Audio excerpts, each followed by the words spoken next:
All right, YouTube, how you doing? Welcome back to the channel. It is Thursday, March 9th. We got 6 games on today's NBA slate. We're going to jump into each and every game. I'll talk about the game. I'll give you my lean on the spread and the total. But as always, my final plays, what I'm actually going to be rolling with tonight, that will be in the pinned comments. So if you want to check that out, you can figure out if you want to ride with me or if you want to fade my actual plays, guys. But yeah, we update that throughout the day as we lock in final plays. So make sure to check out the pinned comment there for what we're actually going to be rolling with tonight. Last night in our final plays, don't want to talk about it. We will, but don't want to talk about it. We went 0-3, meaning that's now 2 days in a row in the red, which, you know, since I would say the last month and a half, we've been so spoiled with how much we've been winning. It feels so weird to go 2 days in a row losing, but we look to bounce back tonight, guys. Make sure to hit that subscribe button and hit that like button as well. You guys are going crazy still with the likes and the subscribes. I keep pinching myself. I'm like, is this real?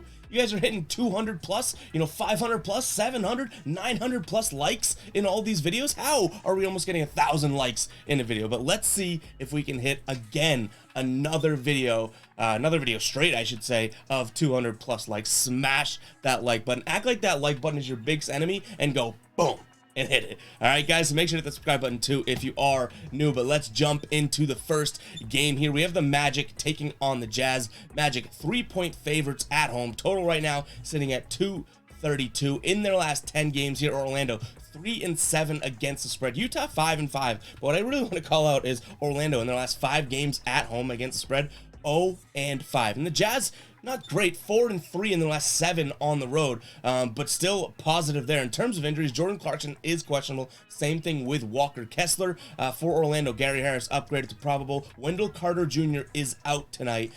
Jazz coming off of a loss to Dallas here. They were 10.5-point favorites. They did cover that game. Dallas really hasn't been totally covering games as of late here. And then Orlando coming off a loss to Milwaukee. They were 2.5-point dogs. Milwaukee was sitting Giannis, Drew Holiday, and company and whatnot. I think that I'm going to lean Utah in this one. I do think that this one is probably a game in which if someone were to say, hey, no, Orlando's the play, I don't think I'd truly argue you there. I don't think that this is the best spot tonight for either side. What I do like, though, is the under in this game, under 232.5. So I'm going to lean Utah plus the points and the under 232.5.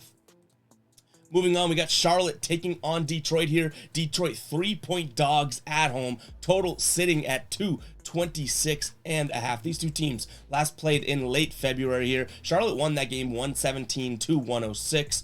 They also played in early February, and Detroit won the game 118-112. And then back in December, Detroit, it's a high-scoring game. Detroit, as 4-point underdogs, won 141-134 here. So Detroit winning this season series 2-1 right now. These are I would say, two garbage teams going at it, but Charlotte's actually been decent against spread. Now, it probably has to do with the spreads that they have been getting, 10 points, 8 points, 10.5 points, that type of thing. But they are covering a decent amount in their last 9 games here, 6-3 against the spread, whereas Detroit 0-9 straight up, just not playing very good basketball, but at home 4-1 against the spread. So I will say that is worth noting. Now, you're gonna want to look at Detroit's injury report. They've had plenty of injuries for the last, I would say, week or so. Alec Burks out, Boyan Bogdanovic out, Isaiah Stewart out, Jalen Duren is questionable, Killian Hayes is probable here. So a bunch of injuries on that side of things.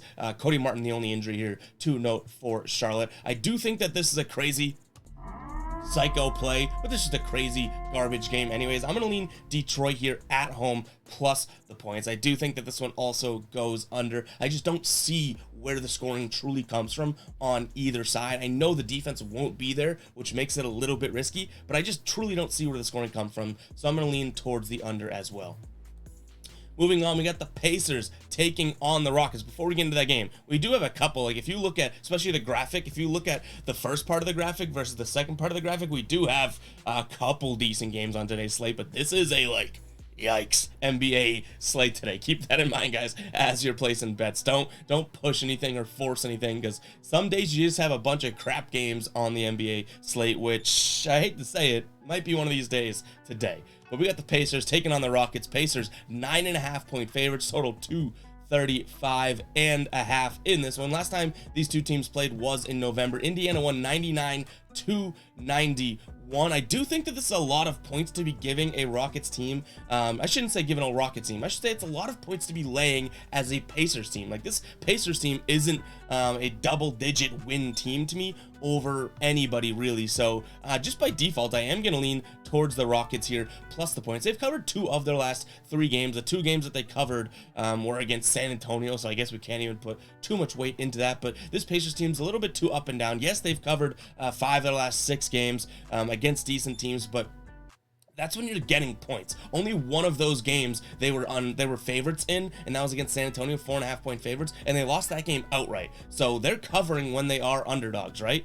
But 9.5-point favorites from a Pacers perspective here, alliteration, Pacers perspective. No, I think I'm going to pass on that. I'm going to lean towards the Rockets here and the under 235.5. All right, guys, before we get into the rest of the slate, I do want to talk to you guys about potentially becoming a baller. Been talking about it in a lot of videos, but $2.99 a month. First and foremost, it is one of the best ways to support the channel, guys, but also we're giving you models each and every weekday, and then sometimes on weekends as well. What I mean by models is we're producing a points and spread and total model for you guys each day that we're posting, and you guys can incorporate in your sports betting research. And then we also have a player points, rebounds, and assists model that is coming out daily. All 3 or all 4 or 5, however you want to split up the models, 2 models that have 5 different ways of betting, right? All of those are in the green this season, which I'm super proud about. But if you want access to those, guys, make sure to click that join button. Also, guys, we do have ballers only videos out there, like a step-by-step 7-part series on how to build your own model on Google Sheets. Very simple way of doing it. Then we have a player props video coming out very soon that I am working on. So if you do want to do that, check it out, guys. $2.99 a month. It's half of a Starbucks coffee. So consider becoming a baller. It is a good way to support the channel, and I cannot thank you guys enough for the support as of late. Our ballers numbers are going like this, and I cannot thank you guys enough. I really want to do right by you and get some of the best content and research tools over to you guys every single day. So thank you guys very much. Let's move on now. You got Memphis taking on the Warriors here. Memphis 2-point dogs at home, total 235.5 here. This Golden State team is kind of puzzling to me. I don't know exactly what to make out. Steph Curry comes back, right? And now look at their last 2 games. They lose to the Lakers. They lose to OKC a couple nights back, 128-137. This Memphis team is in the absolute, pardon my French, but absolute shitter right now with all the crap going on there. I don't really want to back the Memphis Grizzlies, but I can't trust the Warriors as of right now. So I am just going to roll with the Warriors minus the 2 points, just because they don't have all the extracurriculars going on off the court. So I don't love this pick at all. I'm not ultimately confident in it. Maybe as we do further research throughout the day, it's super early right now. If we do further research throughout the day, maybe we do, and I'm getting more confident in it. But this is a game that I really don't totally love either side of here, but I am going to lean towards Golden State minus the points. In terms of the total, 235.5, I do actually think, and I got burned with the Golden State under a couple nights back, but I do think that this one goes under as well by a few points. I think this one sticks in the early 230s or more likely the high 220s. So I'm going to lean towards the under. Yes, I know that is 4 unders in a row. I saw a comment the other day being like, do you only pick unders? It's like, no, I only pick the one that I think is going to happen. Sometimes that's going to be a lot of unders. Sometimes it'll be overs, but I don't just go, okay, you know, we're going to take every single under today, which would be interesting to test out sometime, because I know people love overs, but hey, I don't mind the under. I know it stinks to watch. I know it's like the less exciting way to bet, but sometimes it works out for you, right?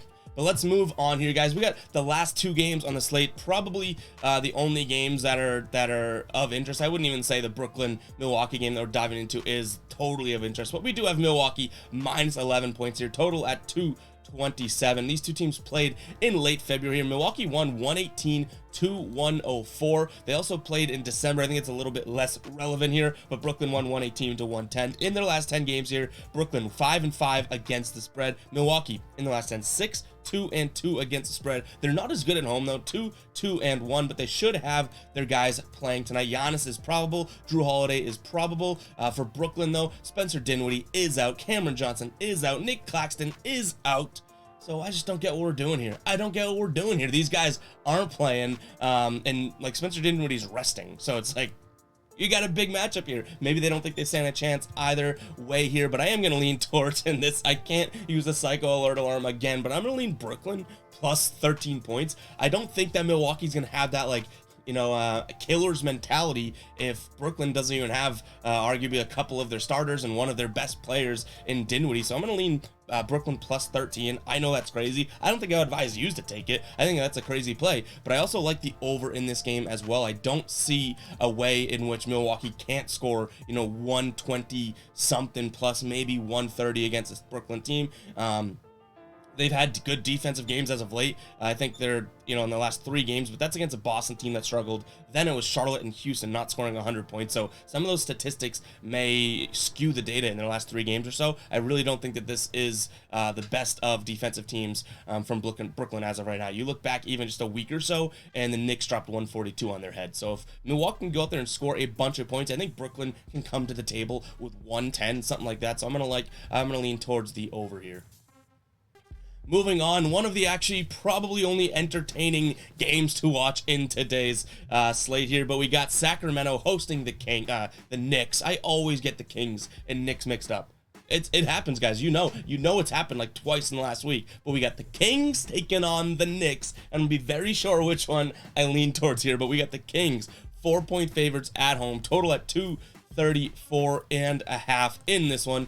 This Knicks team has obviously been on absolute fire here. In their last 10 games, they're 9-1 against the spread. They're 9-1 straight up, just getting their first loss, was it since the All-Star break, if I'm not mistaken, against Charlotte a couple nights back, in which they were 10-point favorites. They were bound to drop one at some point, but the Sacramento team also playing very well. 7-3 straight up in their last 10 games here, 6-4 against the spread. I am going to back the team that I think is just playing better basketball and more tough to beat basketball right now, which is the Knicks. I've also seen 3.5 as a spread on some sportsbooks, so it might be moving in that direction for most. So I'm going to lean Knicks here minus the 4 points. I'm hoping to get it at 3.5, maybe 3, that type of thing. And then in terms of the total, I know we picked a bunch of unders, but I also like the over in this game as well. I think this is going to be a game that, you know, you might think the Knicks are going to try and pound and ground and pound, football term, the Kings here.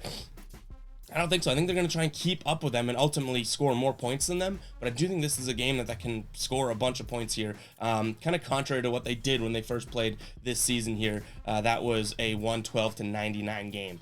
Both teams, their offenses are playing a lot better than they were at that point. So I like the over in this game, guys. And that is all I have for you in today's video. Hope you guys do enjoy. Again, hit that like button, hit that subscribe button. Keep an eye on the pinned comment for my final plays. And that's going to do it, guys. Catch you guys in the next video, all right? Peace out.